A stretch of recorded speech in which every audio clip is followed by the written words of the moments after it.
चंपारण की धरती ने देखा था जब अंग्रेज़ों के खिलाफ पहला आंदोलन गांधी जी ने शुरू किया था, और ये दूसरा आंदोलन किशनगंज की इस क्रांतिकारी धरती से होने जा रहा है। जिस तरीके से मुसलमान भाइयों को डरा करके, यूएपीए का धमकी दे करके, कानून का धमकी दे करके आप डराने का काम करते हैं, तो मैं आकर के यही संदेश देना चाहता था चंपारण की धरती से कि एक एक हिंदू भाई आपके साथ खड़ा है। आपकी इस लड़ाई में हम लोग महात्मा गांधी जी के सिद्धांत को मानते हैं कि मुसलमान की लड़ाई एक हिंदू का बेटा लड़े और हिंदू की लड़ाई एक मुसलमान का बेटा लड़ेगा, तो भी एक खूबसूरत हिंदुस्तान को हम जिंदा रख सकते हैं। यहाँ के मुसलमानों को डराने धमकाने की कोशिश की जाती है, कभी एनआरसी लाया जाता है, कभी सीएए से डराया जाता है, और हद तो ये हो गई है कि अब हमें बेघर करने के लिए, हमारी ज़मीनों को छीनने के लिए ये वक्फ काला कानून लेके आया है। तानाशाही सरकार जो हम सबको बांटने के लिए लगातार आए दिन कोई ना कोई ऐसे कानून लेके आते हैं जिससे हमारे मुसलमानों के हक के और शरीयत पे हमला करने की कोशिश करता है, तो हम लोग मुसलमान भाई कभी इसमें बर्दाश्त नहीं कर। ये गरीब आदमी अगर रोड में अगर दौड़ने लगे, आपका सदन तक घुसने लगे, तो आप रोक पाइएगा? ये लोग पगला गया है। बिहार में और सेंट्रल में आपका ये करने की ज़रूरत है, राष्ट्रपति शासन लगने की ज़रूरत है। इन लोग से अब देश संभलेगा नहीं। इन लोग जो मन चाहा वो कर। बिहार के किशनगंज में वक्फ संशोधन अधिनियम 2025 के विरोध में एक विशाल जनसभा का आयोजन किया गया। यह सभा लहरा चौक के मैदान में वक्फ प्रोटेक्शन मूवमेंट के तत्वाधान में आयोजित हुई, जिसमें क्षेत्र के प्रमुख मिली संगठनों और विपक्षी राजनीतिक दलों जैसे राजद, कांग्रेस और एआईएमआईएम ने भाग लिया। सभा में हजारों की संख्या में आम लोगों ने भाग लेकर वक्फ संपत्तियों पर सरकारी हस्तक्षेप के खिलाफ अपना विरोध दर्ज कराया। आइए हम कुछ लोगों के बयान सुनते हैं। चंपारण की धरती से यहाँ आकर आपके लोगों को कैसा लगा, आपको यहाँ की जनता को देखकर? देखिए, चंपारण की धरती ने देखा था जब अंग्रेज़ों के खिलाफ पहला आंदोलन गांधी जी ने शुरू किया था, और ये दूसरा आंदोलन किशनगंज की इस क्रांतिकारी धरती से होने जा रहा है। जिस तरीके से मुसलमान भाइयों को डरा करके, यूएपीए का धमकी दे करके, कानून का धमकी दे करके आप डराने का काम करते हैं, तो मैं आकर के यही संदेश देना चाहता था चंपारण की धरती से कि एक एक हिंदू भाई आपके साथ खड़ा है। आपकी इस लड़ाई में हम लोग महात्मा गांधी जी के सिद्धांत को मानते हैं कि मुसलमान की लड़ाई एक हिंदू का बेटा लड़े और हिंदू की लड़ाई एक मुसलमान का बेटा लड़ेगा, तो भी एक खूबसूरत हिंदुस्तान को हम जिंदा रख सकते हैं। यही मैसेज संदेश मैं अपने चंपारण की धरती से लेकर के आया था, और एआईएमआईएम का एक सिपाही हूँ, और पूरे देश जो है आज किशनगंज की इस जलसा के ऊपर ध्यान गड़ाया हुआ एक उम्मीद की तरफ देख रहा है कि वक्त की लड़ाई को सबसे मजबूती से किशनगंज और सीमांचल की धरती करने जा रही है। शाहीन बाग ने जिस तरीके से लड़ करके सीए कानून को जो है परास्त किया, कृषि कानून को सरकार को वापस लेना पड़ा, वैसे ही ये काला कानून वापस करना पड़ेगा। मैं क्षत्रिय हूँ, एक राजपूत समाज से आता हूँ, और ये मेरा धर्म है कि देश को बचाऊँ। आज देश को गृह युद्ध की तरफ धकेला जा रहा है। देश को जो है हिंदू मुसलमान में लड़ा करके आबादी भले किसी की ज़्यादा किसी की कम होगी, लेकिन जब तबाही होगी तो आँख अगर किसी का एक फूटेगा किसी का दो फूटेगा, तो इस तबाही को बचाना है। एक पार्टी चाहती है कि हमारा जहर फैला करके अपनी सियासत करे, न बेरोजगारी की बात हो, न पलायन की बात हो, न अस्पताल की बात हो, केवल हिंदू मुसलमान की बात हो। तो मैं पढ़ा लिखा हिंदू हूँ, किसी पार्टी का सर्टिफाइड हिंदू नहीं हूँ, और अपने एक एक हिंदू भाइयों के साथ, आपके मुसलमान भाइयों की इस लड़ाई में आपके साथ खड़ा हूँ। चलिए, बहुत इस वक्त हमारे साथ मौजूद है बहादुरगढ़ प्रखंड अध्यक्ष तौसीफ आलम एआईएमआईएम के।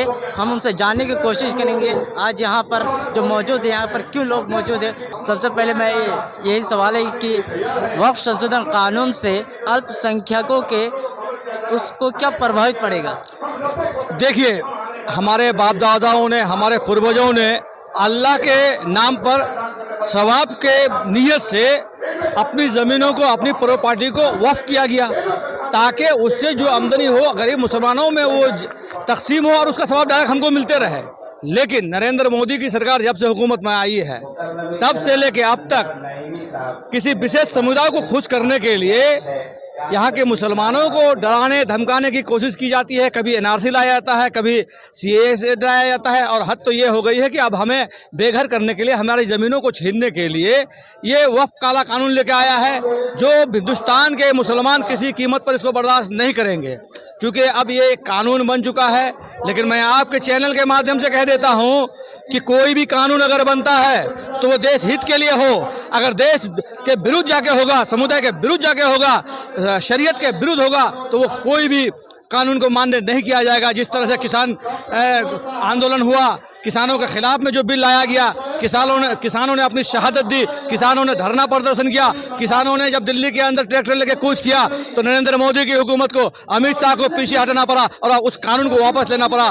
ठीक इसी प्रकार से मैं नरेंद्र मोदी की हुकूमत को, मैं नीतीश कुमार को कह देना चाहता हूं कि ये जो मजमा है, इस ये मजमा सिर्फ किशनगंज सीमांचल का नहीं है बल्कि पूरे हिंदुस्तान के मुसलमानों में गम व गुस्सा है। और सिर्फ मुसलमानों में नहीं, हमारे हिंदू भाइयों में भी काफ़ी गम व गुस्सा है। बहुत भारी संख्या में यहाँ हमारे हिंदू भाई भी आते हैं, क्योंकि वो भी जान रहे हैं कि ये नरेंद्र मोदी की सरकार हिंदू और मुस्लिम को लड़ाकर वो अपनी सियासी रोटी सेकना चाहता है। लेकिन जो भी सेकुलर भाई हमारे हैं, हम हिंदू मुस्लिम एकता को यहाँ टूटने नहीं देंगे और इस पे हम कदम से कदम मिलाकर उस वक्त तक इस लड़ाई को आगे जारी रखेंगे जब तक ये कानून वापस नहीं हो जाता है। सरकार का कहना है ये कानून पारदर्शिता और जवाबदेही के लिए लाया गया है। इसमें क्या जवाबदेही या क्या पारदर्शिता है? हम कह रहे हैं कि ये मोबाइल हमारी है और मैंने अपने खुशी से और अपनी मर्जी से इस मोबाइल को आपको दे दिया। अब आप इसमें कवर लगाएं या ना लगाएं वो आपकी मर्जी है। हमारे बाप दादाओं ने हमारी प्रॉपर्टी को, हमारी ज़मीन को वक्फ जो किया है वो वक्फ की प्रॉपर्टी हो गई है। वो उनकी जिम्मेदारी है कि उसको वो कहाँ इस्तेमाल करेंगे, कैसे चलेंगे। इसमें सरकार का कोई हस्तक्षेप नहीं होना चाहिए। सरकार का कहना है कि पहले इसका दुरुपयोग हो रहा था, अब ये कानून बनाया गया है ताकि इसका सही उपयोग किया जाए। भाई हमारे घर में अगर मच्छर और खटमल आ जाए तो ऐसा नहीं है कि हम पूरे घर को ही जला देंगे। हम उस मच्छर को, उस खटमल को चुन चुन के मारने का काम करेंगे।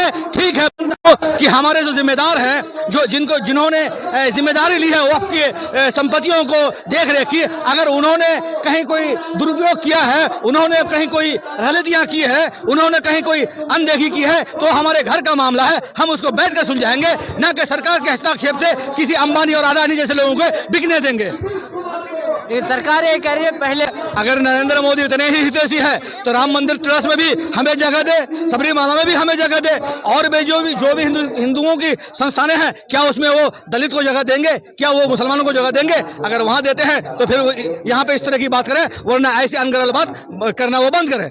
जब एनडीए की पार्टी इफ्तार पार्टी दे रहे थे तब मुस्लिम नेतागण ने उनका विरोध क्यों नहीं किया? अब जाके कानून को लेकर क्यों विरोध कर रहे हैं? देखिए, सभी कौम में सभी जगह पे कुछ मीर जाफर लोग भी हैं जिनको ना शरीयत का फिक्र है, ना जिन्हें अल्लाह का खौफ है। ये ऐसे ही लोग हैं जो टोपी पहन के उन लोगों के महफिल में जाके बैठते हैं। वरना आप निकाल के देख लिए, जब से इस कानून की सुबहाट हुई है, हमारे कई पार्टियों के नेताओं ने, हमारे उलमाओं ने, हमारे जो भी जिम्मेदार लोग हैं, काफ़ी दिन से इसके खिलाफ में रोड पे उतरे हुए हैं और बहुत जगह धरना प्रदर्शन भी है। देखते हैं कि अगर ये कानून प्रभावशाली ढंग से लागू हो गया तो हमारी बहुत सारी मस्जिदें, बहुत सारे मदरसे, बहुत सारे इदारे, बहुत सारे कब्रिस्तानें नरेंद्र मोदी की जो नापाक नज़र है उसके चपेटे में आ जाएगी। इस लड़ाई को हम आगे जारी रखेंगे ताकि जो हमें अंदेशा है उस अंदेशा को ख़त्म कर सके और वक्त हमारी जो सदियों से चलते हुए आई है उसी हिसाब से चलते रहे। इसी तरह आप जुड़े रहिए, हमारे साथ इस वक्त मौजूद है सर साहब। आइए हम उनसे जानते हैं आखिर आज जो ये भीड़ लगी है, क्यों भीड़ लगी है? बहुत बहुत शुक्रिया आपका कि आप जैसे इलेक्ट्रॉनिक मीडिया यहाँ तक पहुँचे हैं और जन जन तक, लोगों तक अपनी आवाज़ को बोलने का मौका दे रहे हैं। देखिए, आज ए वक्फ प्रोटेक्शन मूवमेंट के जानिब से बैनर तले आज जो एहतजाजी जलसे का प्रोग्राम रखा गया लहरा चौक मैदान में, ये सीमांचल और ज़िला के कोने कोने से आए हुए तमाम साथियों का मैं तहे दिल से शुक्रिया अदा करता हूँ। इसमें हिंदू मुस्लिम सारे भाई हमारे इस प्रोटेस्ट में, इस जनसैलाब में शामिल है और यहाँ से तानाशाही सरकार को एक मैसेज देने की ज़रूरत है कि किशनगंज जिला अमन चैन के साथ, भाईचारा के साथ, ये हिंदुस्तान के तानाशाही सरकार ये काले कानून के खिलाफ जगह जगह पर हिंदुस्तान के ये मैसेज किशनगंज जिला के पहुंचने की ज़रूरत है और ये पैगाम पेश करने की ज़रूरत है लोगों तक कि हिंदुस्तान में किशनगंज एक ऐसी ज़िला है जहाँ पे भाईचारा के साथ, आज यहाँ पे मंच में देख रहे हैं कि हमारे स्वामी जी भी यहाँ पे मौजूद है, हमारे हिंदू भाई भी है, सिख भाई भी है और हमारे मुसलमान भाई भी है। तो ये तानाशाही सरकार जो हम सबको बांटने के लिए लगातार आए दिन कोई ना कोई ऐसे कानून लेके आते हैं जिससे हमारे मुसलमानों के हक के और शरीयत पे हमला करने की कोशिश करता है, तो हम लोग मुसलमान भाई कभी इसमें बर्दाश्त नहीं करेंगे। लेकिन सरकार भाजपा सरकार की एक ही नीति है कि हिंदुस्तान, पाकिस्तान, कब्रिस्तान को छोड़कर उसके पास कोई मुद्दा नहीं है। उनके पास एक ही मुद्दा है कि हिंदू मुसलमान करना, लोगों को आपस में बांटने का कोशिश करना। लेकिन हिंदुस्तान के मुसलमान और हमारे सीमांचल के मुसलमान ये जानते हैं कि हमको भाईचारा के साथ कैसे रहना है, और ऐसे काले कानून के खिलाफ ये चिंगारी है आज। सिर्फ आगे अभी शुरुआत किस तरीके से होगा, हम लोग अकाबरीन का इंतजार करेंगे। All India Muslim personal law board के जानिब से हम ये संदेश पेश करेंगे कि उनके जैसे ही आदेश होगा, उनके साथ कंधे से कंधे मिलाकर इंशाअल्लाह इस काले कानून के खिलाफ पुरजोर तरीके से आगे भी विरोध प्रदर्शन करेंगे। वक्फ बोर्ड पहले भी था, लेकिन अब इसमें क्या बदलाव किया गया है जिससे प्रोटेस्ट कर रहे हैं? आप देखिए, आज राम मंदिर भी एक ट्रस्ट है, क्या उनको हिंदू भाई के ट्रस्ट में मुसलमान भाइयों को शामिल करेंगे? हरगिज नहीं करेंगे। हमारे शरीयत में हमारे गैर कौम भाई जो हैं, सबके अपने अपने मजहब है।